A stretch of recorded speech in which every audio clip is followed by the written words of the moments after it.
Welcome back to my podcast. I'm Ian McCormack. I continue my story. Chapter 6, The Darkness. I knew there was a release. The battle to stay alive was over. I knew I'd gone somewhere. It wasn't like closing your eyes and going to sleep. I knew I'd actually gone somewhere.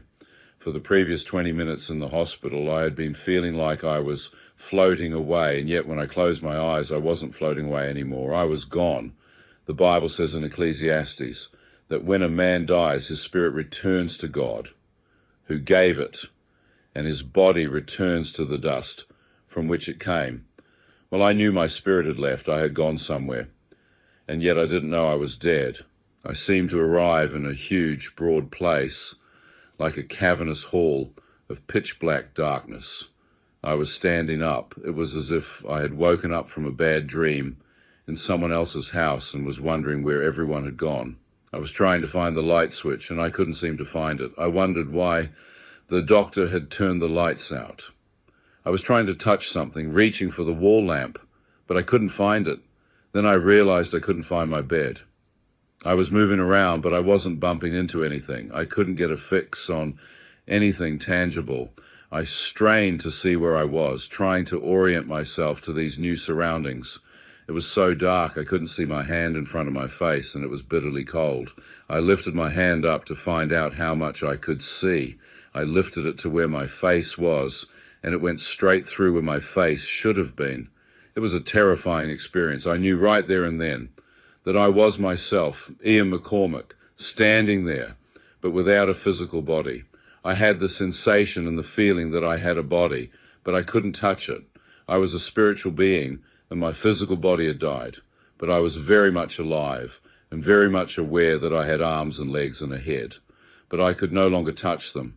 God is a spirit, an invisible spiritual being, and we are created in his image. Where on earth am I thought. As I was standing there in the darkness, I sensed the most horrifying cold dread come over me. Maybe you've walked down a lonely street at night, or you've come home by yourself in the dark and you felt as though there is someone looking at you. Ever felt that?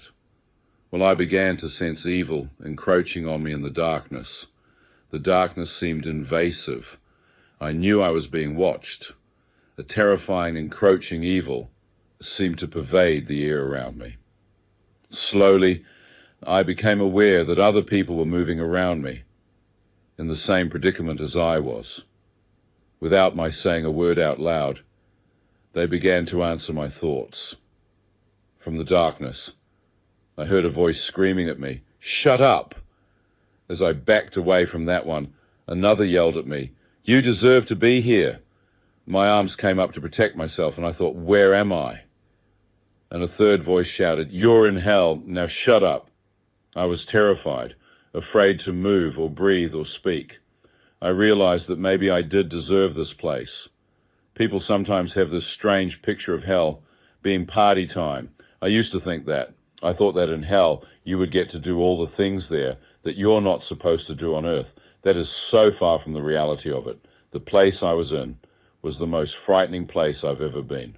The people there could not do anything that their wicked hearts wanted to do. They couldn't do anything. And there's no boasting. There's nothing to talk about when you know that judgment is coming.